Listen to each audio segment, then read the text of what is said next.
शव साधना क्या है? देखिए, हमारे यौगिक विज्ञान में बहुत सी साधनाओं के बारे में बताया गया है। उसमें से यह शव साधना है जो बहुत ही शक्तिशाली है और खतरनाक भी। बेसिकली यह शव साधना सभी लोगों के लिए नहीं होती। इसे आमतौर पर अघोरी लोग करते हैं। एक सांसारिक मनुष्य इसे नहीं कर सकता। लेकिन फिर भी जानकारी के लिए आपको पता होनी चाहिए कि आखिर शव साधना क्या है, इसे कैसे करते हैं। तो शव साधना के लिए सबसे पहले आपको जरूरत होती है एक शव की, यानी मृत शरीर की। साधना शुरू करने से पहले आपको पूरे विधि विधान से शव की शुद्धि करनी होती है, यानी उसे नहलाना धुलाना पड़ता है। तथा साधना शुरू करने से पहले उस शव से, यानी इस मृत शरीर से आपको साधना के लिए परमिशन लेनी होती है। और फिर उस मृत शरीर के ऊपर बैठकर आपको साधना शुरू करनी होती है। बेसिकली इस साधना में आपको एक शव को सिद्ध करना होता है, और जब वो सिद्ध हो जाता है तो आपकी शव साधना संपन्न हो जाती है और इससे आप बहुत सी सिद्धियां प्राप्त कर सकते हो। साधक को बहुत सी अलौकिक शक्तियां प्राप्त हो जाती हैं। लेकिन मैंने जितना आसानी से बता दिया, ये उतना आसान भी नहीं है। शव साधना ये कठिन से कठिन साधनाओं में से एक साधना है, क्योंकि इस साधना में आप लाइफ की उस फोर्स को छेड़ रहे होते हैं जो सूक्ष्म जगत की शक्ति है।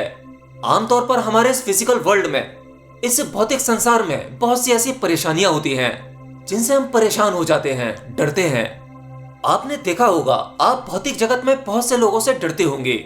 डॉक्टर, वकील, पुलिस या कोई ताकतवर इंसान। अब ये कितने ही पावरफुल क्यों ना हो, लेकिन है तो केवल इंसान ही, क्यों, है ना? लेकिन शव साधना में, इस साधना के दौरान आपका मुकाबला जिससे होगा वो बड़ा ही भयानक और डरावना होगा, क्योंकि इसमें आपको जो चीजें दिखेंगी वो सांसारिक नहीं होंगी। Those are not physical. मतलब ये कि साधना की शुरुआत में ही वो आयाम खुल जाएगा जहां आप भूत प्रेतों को देख सकते हैं, उन्हें महसूस कर सकते हैं। और इन सबको झेलने के लिए आपको बहुत हिम्मत चाहिए। और ये भी कहा जाता है कि शव साधना के दौरान जिस शव पर, यानी जिस मृत शरीर पर आप साधना कर रहे हैं, वह बोल उठता है, वह खड़ा भी हो जाता है। अब जरा सोचो, इसे ऐसे इमेजिन करके देखो, आप अकेले एक शमशान घाट में किसी शव के साथ बैठे हुए हैं या उस शव के ऊपर बैठकर साधना कर रहे हैं, और अचानक से आपको भूत या दुनिया के एक्सपीरियंसेस होने लगे हैं। आपके चारों तरफ कई तरह की आत्माएं आपको साधना में डिस्टर्ब करना चाहती हैं, या फिर वह मुर्दा जिसके ऊपर आप बैठकर साधना कर रहे हो वो अचानक से बोल उठता है। अब बताइए, क्या आप ऐसी सिचुएशन को डील कर सकते हो? नहीं। तो यह साधना संसार में फंसे मनुष्यों के लिए नहीं है, यानी सांसारिक लोगों के लिए नहीं है। यह तो केवल अघोरियों के लिए है। और इस साधना के संपन्न होने के बाद कहा जाता है कि साधक को ईश्वरीय स्वरूप शक्तियां मिल जाती हैं, वह ईश्वर के समान हो जाता है।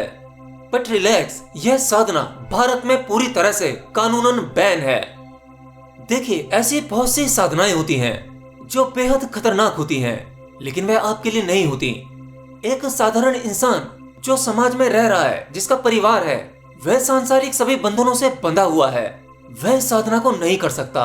क्योंकि जो मनुष्य संसार के बंधनों में बंधा हुआ है, जिसका घर, परिवार, रिश्ते, नाते, ये सब कुछ है, उसके भीतर एक डर भी होता है, या कहूं बहुत से डर होते हैं। एक आम इंसान डरपोक इंसान होता है, और ये सभी साधनाएं किसी डरपोक इंसान के लिए नहीं है।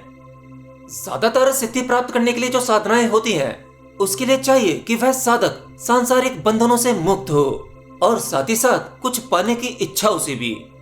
देखिए, इसे ऐसे समझते हैं, जब तक आपके भीतर कुछ पाने की इच्छा है, अगर आप कोई भी काम कुछ पाने के लिए करते हैं, अब वो चाहे पूजा अर्चना या कोई साधना ही क्यों ना हो, तब तक आप उससे कनेक्ट नहीं हो पाएंगे।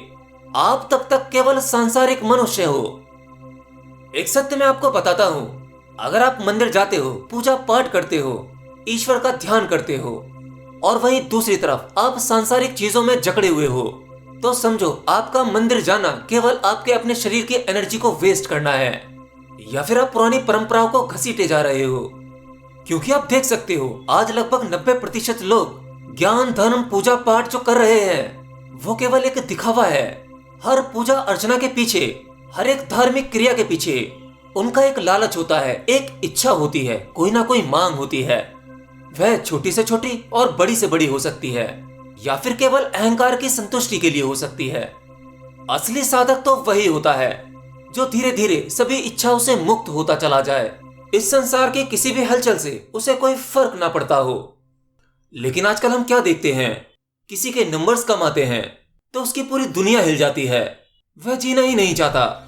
अगर किसी का ब्रेकअप हो जाता है तो उन्हें लगता है कि पृथ्वी पर जन्म लेना ही बेकार गया।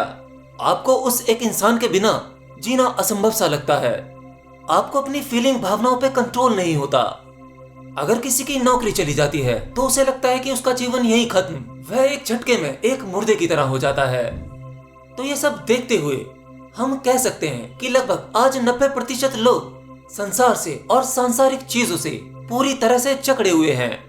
और जीवन का एक सत्य है कि अगर आप सांसारिक चीजों के सुख भोग रहे हो तो आपको उन सभी सुखों के पीछे दुख भोगना ही पड़ेगा।